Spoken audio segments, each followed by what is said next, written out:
समझ में नहीं आता और जन्मों जन्म तक ये 84 लाख योनियां भुगतता रहता है।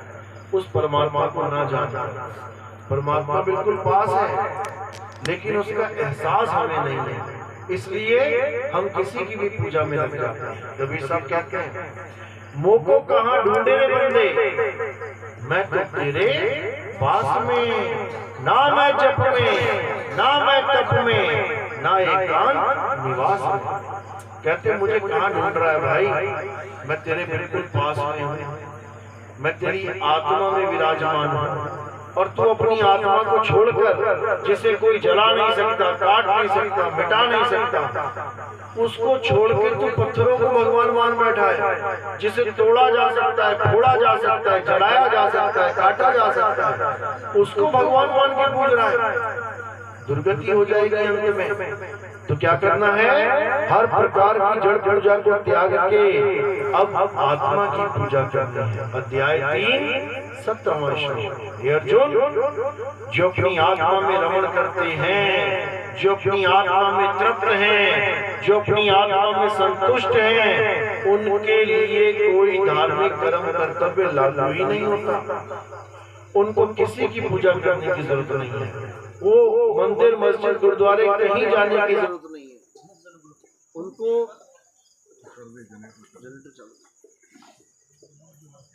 जनरेटर चालू करो, इसके थोड़ा इको भी कम करना, बहुत ज्यादा इको ज्यादा है। लाइट ऑन कर दे बस, आज करते हैं।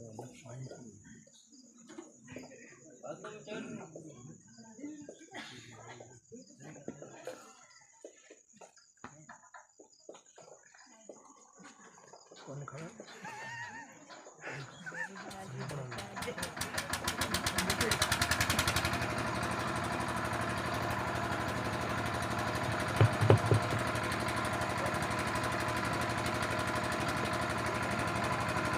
तो कह रहे हैं, अविनाशी को जान, जिसको कोई जला नहीं सकता, काट नहीं सकता, मार नहीं सकता, उसको जान, उसके अलावा किसी की पूजा मत कर, क्योंकि जो खुद नाशवान है वो तेरा कल्याण क्या करेगा। तो जो अविनाशी है उसको जानने के लिए क्या करना पड़ेगा। अध्याय 4 34वां श्लोक। हे अर्जुन, अगर तुम सत्य को जानना चाहते हो, अगर तुम आत्म तत्व को जानना चाहते हो, तो क्या करो, ऐसे तत्वदर्शी संत की शरण में जाओ। वहाँ ये नहीं लिखा है कि किसी मंदिर में जाओ, मस्जिद में जाओ, या किसी पूजा को पाठ को करो, या कोई हवन यज्ञ करो, बिल्कुल नहीं। वहाँ क्या लिखा है कि तुम ऐसे तत्वदर्शी संत की शरण में जाओ जिसने आत्म तत्व को जान लिया, जो इस कल्पना से परे उस परम तत्व को जान चुका है, वही तुम्हें तुम्हारे परम तत्व का भेद समझा सकता है। अन्यथा वो आपको इस काल के जाल से, इस कल्पना के जाल से बाहर नहीं निकाल सकता।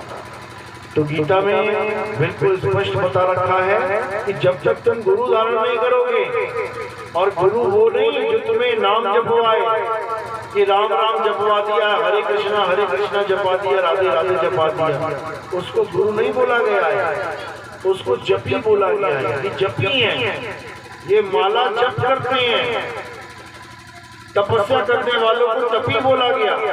ये शरीर को कष्ट देते हैं। कोई हाथ ऊपर करके बैठ गया 10-10 साल तक हाथ ही नीचे नहीं करना है। कोई एक टांग पे खड़ा हो गया, वो 10-10 साल तक एक टांग पे खड़ा हो गया, दूसरा टांग रख ही नहीं रहा नीचे। कोई पानी में खड़ा हो गया तो कितने कितने दिन पानी में पड़ा हुआ।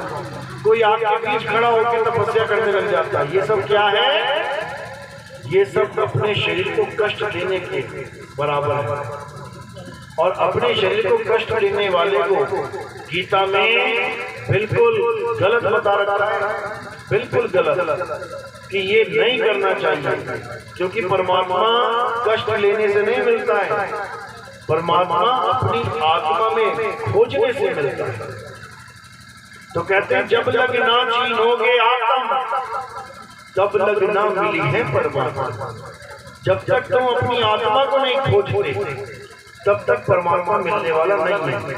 तुम भले सारी उम्र मंदिर चले जाओ, तुम भले सारी उम्र मस्जिद चले जाओ, तुम भले सारी उम्र गुरुद्वारे चर्च चले जाओ, तुम्हें अंत में कुछ उपलब्धि मिलने वाली नहीं है। क्यों? क्योंकि तुम आत्मा को नहीं जानते। पत्थरों को पूछते रहे, सीमेंट ईंटों की दीवारों को पूछते रहे, सब कुछ करते रहे, लेकिन जो आत्म तत्व है जिसके कारण तुम्हारा शरीर जीवित है, तुम उसको नहीं जान पाए और ये मौका गवा दो। अगर हमें इंसान जन्म मिला है तो क्यों मिला है? एक ही काम करने के लिए मिला है, और वो एक काम क्या है?